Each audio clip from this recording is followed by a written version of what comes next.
Юлшы проекты бу беренче сезонында Аллага тапшырып Уфа һәм Оренбург якларына юл тотачак.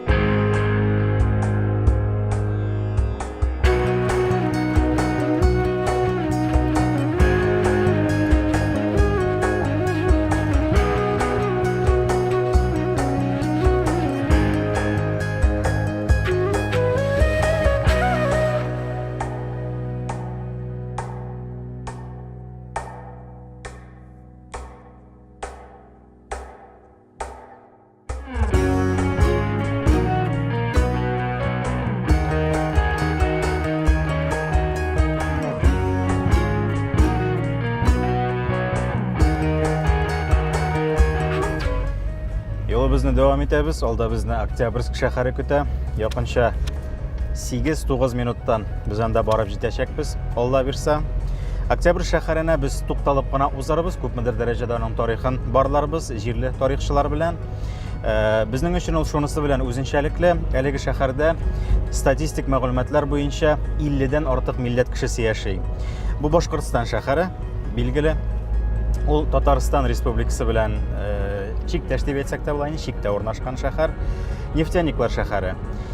Шуңа күрә дә инде бөтен илдән җыелган милләтләр, белгечләр яши һәм эшли.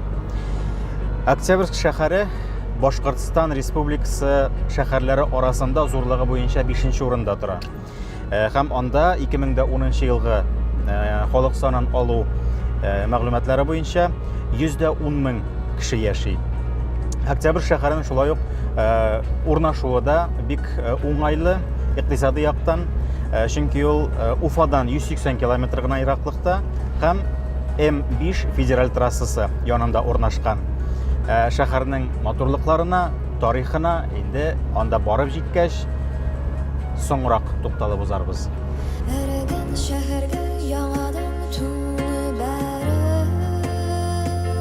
Октябрьск республика әһәмиятенә ия шәһәр булып тора. Биредә сәнәгать зур үсеш алганы беренче караштан ук аңлашыла. Шәһәргә кайсы яктан кирсәң дә, зур предприятие биналарын күрми калмыйсың. Октябрьскида алар 250-дән артык төрле товар җитештерәләр. Араларында төзелеш материаллары, нефтехимия, приборлар, керамик савыт-саба торбалар, насослар, хәтта краннар җитештерүчеләр бар. Чагыштырмача, яшь шәһәр буларак Октябрьск үзенең планы белән дә аерылып тора. Шәһәр үзәгеннән төрле якларга тигез урамнар таралып киткән. Дөрес, хәзерге вакытта шәһәр элек фаразланган шикләреннән чыгып, симметриясен югалтуын, әмма аның тарихи өлеше үзгәрмәгән. Шәһәр үзәгендә төгәл план буенча бер проектка туры китереп төзелгән 50-60 елгы йортлар. Кызганычка каршы, шәһәр элекке кыяфәтен тулысы белән саклап кала алмаган. Хрущев башлаган арзанлы фатирлар төзү программасы нигезендә иң беренче төзелгән кварталлар үзгәреш кичергән. Шулай итеп, бүгенге көндә Октябрьск 70 еллык тарихы булган гөрләп торучы шәһәр. Ләкин ул урнашкан җирлек тарихы күпкә тирәнрәк чорларга барып тоташа. Безнең битендә Октябрьский шәһәре ул Ак бассейнының уртагымы башлаган җирләрдә урнашкан һәм Ак буйлап безнең Бәләбәй шәһәреннән алып Бөгелмәгә чаклы Бәләбәй-Бөгелмә калкулыклары сузылганнар. Әйтеп үтәргә кирәк, бу Татарстанның иң биек точкасы булган Азнакай районы Чатыр таудан да биегрәк тә урнашканбыз инде, чөнки Ак битендә Татарстан ягына ага. Шуны әйтергә кирәк, әлеге вакытта да Бәләбәй-Бөгелмә калкулыклары алар әле күтәрелеш чорына тукталмаганнар. Елына 0,05 мм күтәрелә диелә. Геологический словарьдә, сүзлектә.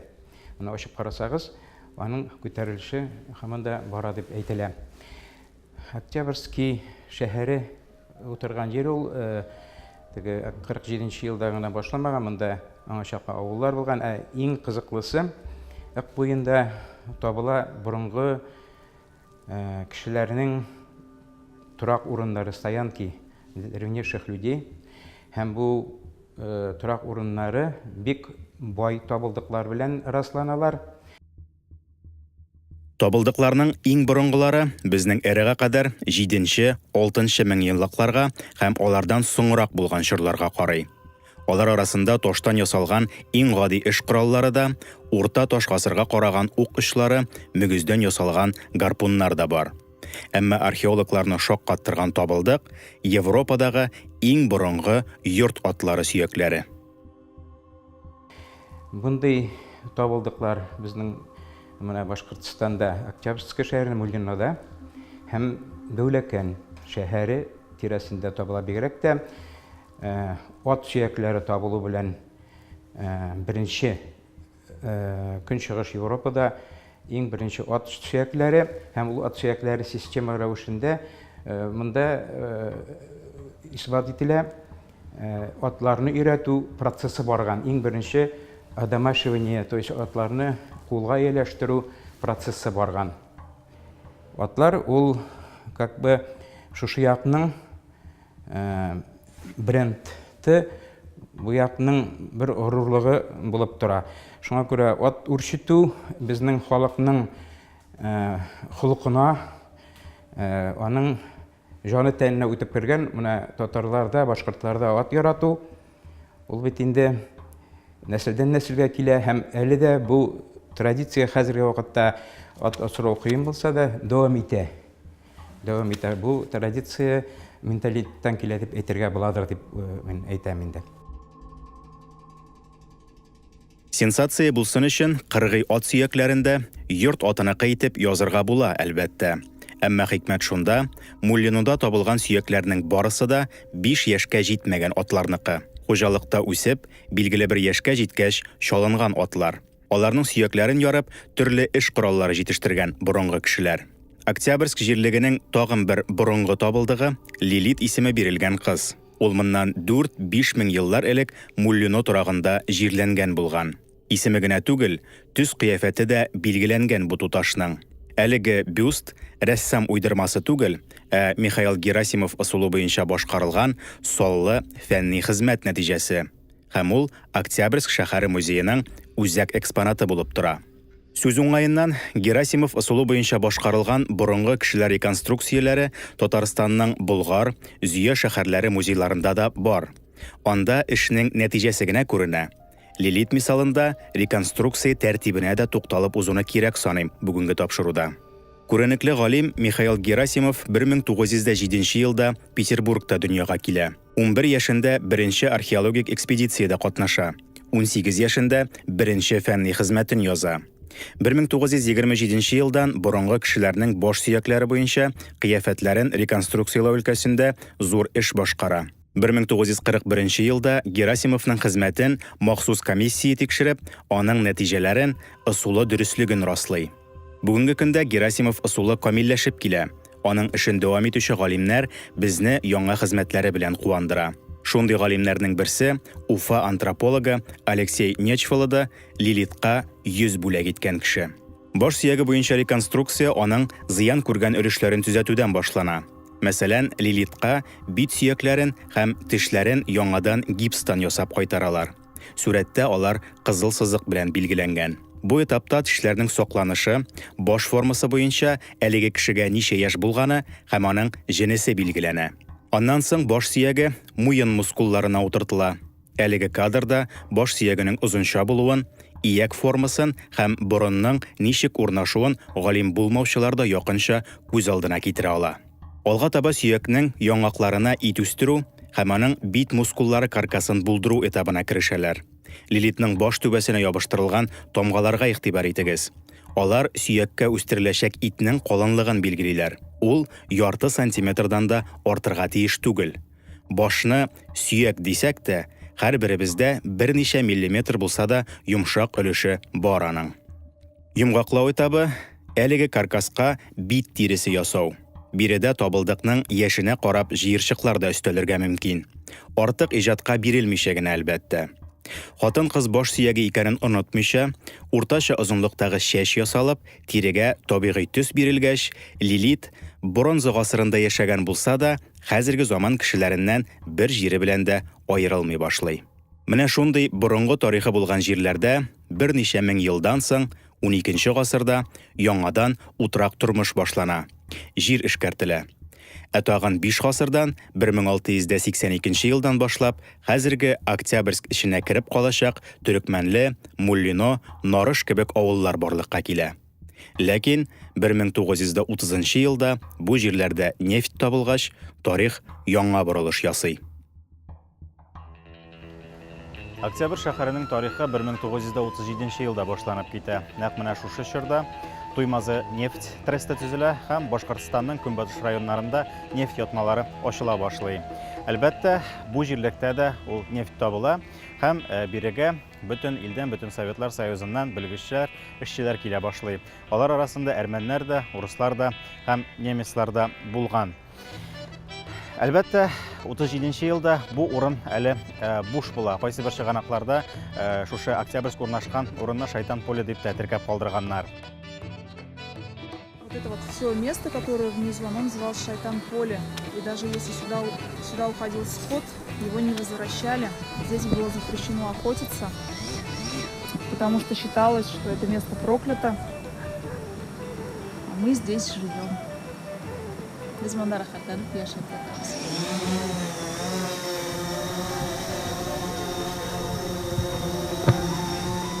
Шайтан поледан коптыр гына әйләнеп кайтсалар дип теләп торам ишетә.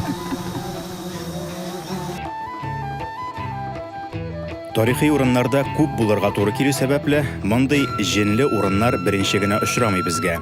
Мәсәлән, Алабуга шәһәренең моннан 2000 ел элек кешеләр яшәгән тарихи өлешендә Чёртово городище дип йөртәләр.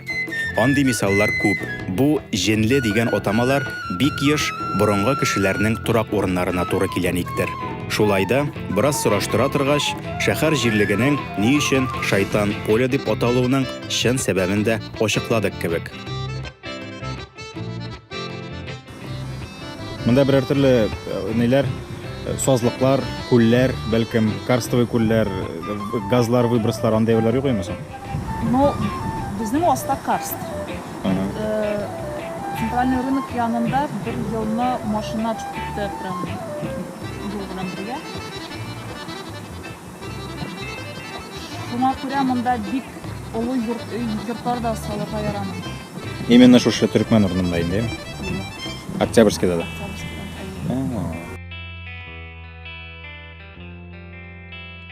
Шулай итеп, шәһәр төзелешен башларга торганда, Советлар Союзы чорында җеннәргә бик исе китеп тормаган халыкның. Якын тирәдәге халык Шайтан поле дигән урында эшчеләр поселогына нигез салына. 1937-38 елларда ук саман кирпечтән 20ләп йорт төзелә. Клуб, почта һәм ашхана сафка бастырыла. Бистәгә социалистический городок дип исем бирәләр. Беренче елларны бистәгә килүче кешеләр бихисап була. Торырга урын булмауга карап тормыйлар, землянкалар казып, кышны шунда чыга торган булалар. 1941 елда бирегә спецпереселенец булган немецлар күчерелә.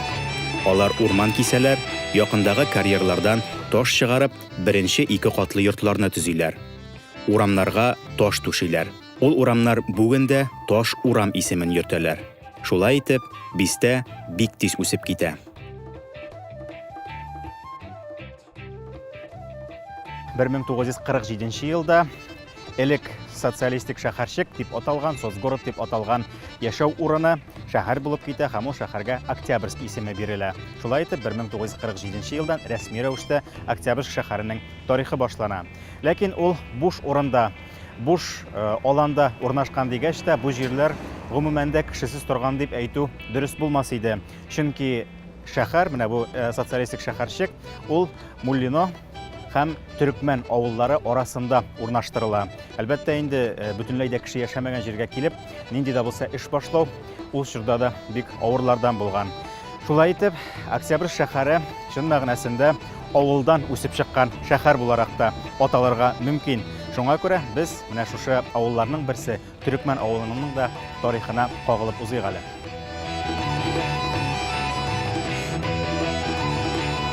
Әлеге җирлектә Октябрьскийга кадәр үк 3 гасыр гомер кичергән Төрекмәнле, Муллино, Нарыш, Московка кебек авыллар шәһәр төзүчеләрне сыендырып, авыр сугыш елларында да ачлыктан саклап килгәннәр. Алар арасыннан Төрекмәнле авылына аерым тукталып узарга булдык. Авылга 1684 елда типтәрләр нигез сала. Бу җирләр Кыр Елан волости башкортларыныкы булып, бирегә татарлар килеп утырган дигән сүз бу. Соңрак 1739 елда җирләрне типтәрләрнең яңа төркемнәренә, шул исәптән чуашларга һәм мишәрләргә дә бүлеп бирәләр. Авыл җирлеге үсә һәм 1939 елда биредә 1300 кеше исәпләнә. Бу кадәрле зур авыл шәһәр төзелеше өчен чын таяну ноктасы була әлбәттә. Ләкин ул Октябрьскка булышып кына калмый, үзенең яшәешен үк шәһәр ягына таба бора. Районда безнең тирәдә нефть табылганнан соң, сугыштан соң бөтен халык колхоз эшләрен ташлап шәһәргә күчкәннәр, шәһәрдә нефтчегәләр булып киткәннәр. Шуңа да карамастан безнең төркмәндә төп нәселләр, ныклы нәселләр бик күп, гореф-гадәтләрне саклай белүчеләр бик күп. Шундый нәселләрнең менә кайберләрен әйтеп китәсе килә. Ул нәселләрдән инде Шариповлар нәселе, Набиевлар нәселе, Гайнаншиннар, Хабибуллиннар, тагы бик күп менә шушындый төпле, ныклы гаиләләр бар безнең Төркмән авылында. Алар шушында яшиләр Электән, күптән яшәйләр алар, аларның балаларының балалары бүгенге көндә алар в основном бөтенесе дә нефтяниклар. Но шулай да инде гореф-гадәтләрне бер качан да онытмадылар. Бүгенге көндә Төрекмәнле авылы Октябрьск шәһәренең бер бистәсе булып исәпләнә.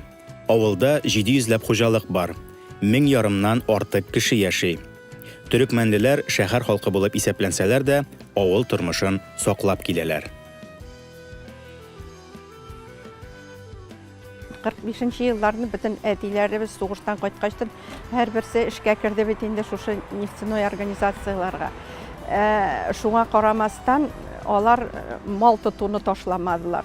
Нык көчле булдык. Менә без үземнән генә дә әйтәм, семьябыздан малчылык белән дә шөгыльләндек. Әти-әниләр производствода да эшләделәр. Ныклап тормыш көттеләр инде. Үзгәрешләр яхшы якка гына булды. 5-6 ел эчендә һәрбер яшь гаилә йортлар салып керде. Мал туарлык, күпләп бала карарга да җитештеләр. Һәрбер йортта 5-6 бала булды, үстерделәр. Кыен булмады. Менә бер кыенлыгы, бер начар ягы гына бар безнең бүгенге көндә менә бер 5-6 ел инде мәктәп ябылды. Мәктәп булганда вообще эшләү җиңел. Безгә якынрак бер-беребезне, әти-әниләр бер-беребезне беләдерик, балалар бер-беребезне ныклап беләдерик. Шуңа карамастан менә клуб безне җыеп торгачтан без бер-беребезне ныклап беләбез. Телефоннан гына сөйләшеп, 1-2 сүздән бер-беребезне аңлашып, тату итеп яшәйбез. Авылда мәктәп булмау аяныш. Ләкин Төрекмәнле мөстәкыйль авыл түгел икәнлеген дә онытмаска кирәк. Мәктәп бар, һәм ул шәһәр мәктәбе. Авыл халкын туплап тотучы төп урын мәдәният йорты хәзер. Исемен дә сойлап кына Нур дип куйганнар. Урыны да тарихи урын. Бу нигездә заманында авылның мәчете торган, аннан соңрак мәктәп, аннан балалар бакчасы. Хәзер дә мәгърифәт эше тукталмый бу бинада. Безнең тирәдә бер качан да клуб булмады, бер авылда да шушындай населенный пунктларда, менә бездә инде клуб бар. Без үзебезнең клубыбыз белән сокланабыз, анда бөтен бәйрәмнәрне бергә үткәрәбез. Бөтен даталарга да бергә җыелырга тырышабыз. Менә карга боткаларын, сабан туйларын бер җирдә дә ул юк, безнең менә Төркмәндә бар. Шәһәрдән дә киләләр, монда карарга спектакльләр постоянно монда булып торалар, концертлар булалар. Без үзебезнең объявлениеларны шәһәр газеталарында объявлениелар бирәбез дә, менә киләләр инде. Бер мероприятияне 2-3 тапкыр үткәрәбез. На слуху менә шәһәр халкында безнең бүтән микрорайоннар шулай ук сорайлар, безгә дә шушындый клуб ясап бирегез әле. Шәхсән мин Октябрьск белән Төрекмәнленең кушылуында бары тик уңай яклар гына күрәм. Илебездәге бик сирәк үрнәк мисалларның берседер мондагы яшәеш. Шәһәр эченә кереп китсә дә, тамырларын югалтмаган Төрекмәнле. Алай гына да түгел, үзеннән 10 тапкырга зуррак шәһәр халкына гореф-гадәтләрен, телен, моңын, тарихын күрсәтеп яши. Ә шәһәр исә үзе дә авылга тартылган сыман яшеллеккә күмелеп утыра. Мактау өчен генә әйтүем түгел. Октябрьск төзелгән вакытта ук аның барлык парклары, аллеялары, хәтта күлләре дә планга кертелгән булган. Ул чорда шәһәр үзе янындагы авылларга яраклашкан күрәсең. Җыйнак һәм пөхтә итеп төзелгән ул. Дөрестән дә кечкенә Петербургтәг әйтерлек чалымнары бар Октябрьск шәһәренең. Ничектер менә бер төрле затлылык белән шунда эшләнгән инде беренче чиратта. Аңлашыла инде менән Советлар Союзы чорында 50нче елларда аеруча шушындый стилистика белән эшләнгәннәре. Казанда да бар инде ул. Сталинкалар, ул Сталинканың өскә өлешендәге матур колонналары, бизәкләре һәм башкасы. Ә монда бөтен шәһәр диярлек шундый. Бу шәһәрнең күп биналары, бигрәк тә инде аның үзәк өлешендәге биналар, иске өлешендәге биналар шушы стилистикада һәм иң кызыгы алар бик яхшы сакланганнар. Һәм 2018 елда менә шул чор дизайнындагы биналар чистә пөхтә итеп сакланып тотылгач, ничектер үзенчәлекле матур булып тора, күңелгә ятышлы булып тора. Шәһәр әлбәттә яңартыла. Инде күренеп тора. Берничә ел эчендә генә дә бик күп менә шушындый стеллалар, һәйкәлләр, фонтаннар ачылып килә. Инде нефтяниклар паркы, шәһәр инде нефтяниклар шәһәре дип әйтеп узган идек. Шулай матур затлы итеп эшләнгән. Шулай ук серьезный абыяң. Безнең Фәнзил эшли. Мин тапылдым. Кереп кенә чыгабыз дип тукталган Октябрьск тарихының көтелмәгән яклары ачылды безгә бүген. Көнебез үткәнен сизми дә калдык. Нишарадан бишара, авыл җанлы шәһәр белән саубуллашырга мәҗбүрбез.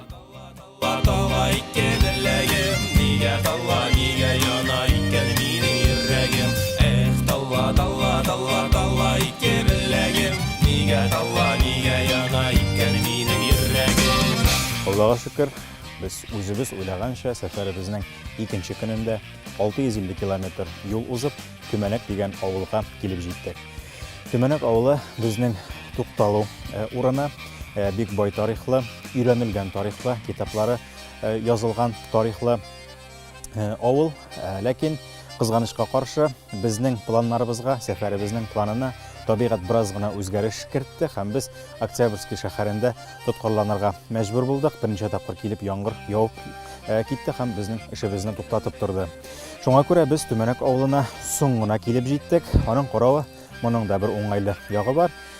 Әлеге кичебезне без Төмәнәк тарихын өйрәнеп, аның китапларын укып, барлап уздырачакбыз. Алла бирсә, чөнки инде башкорт вакыты белән карасак, сәгать кичке 10, Татарстан вакыты белән әле 8 булса да, бу караңгыда эшләү авыррак, үзегез беләсез, тарих караңгылык яратмый. Шуңа күрә иртәгә безнең сәфәребез кая да булса юлга чыгудан түгел, җиң сызганып эшкә тотынудан башланачак һәм инде юлчы шушы Төмәнәк авылы тарихын барлауга керешәчәк. Иртәгә очрашканга кадәр сау булып торыгыз.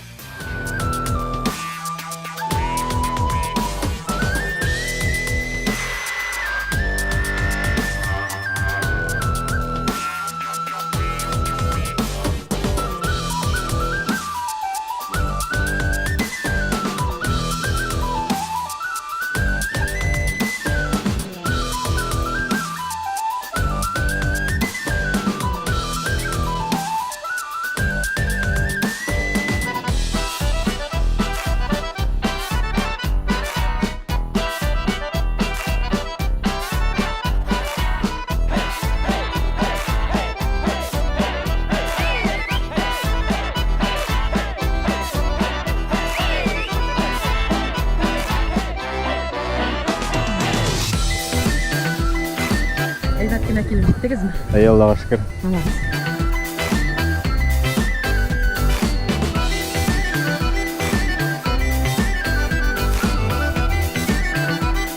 Бу инде бригадирларга, кемнәргә генә бирелгән мотоцикл колхозда.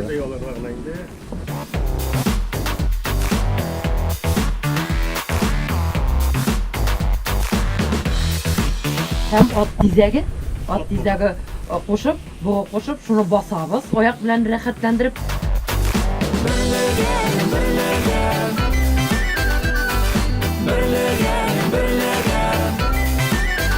Иң беренче яңалык һәм безне аптырашта калдырган хәл ул әлеге китапның авторы Илфат Шиһапов.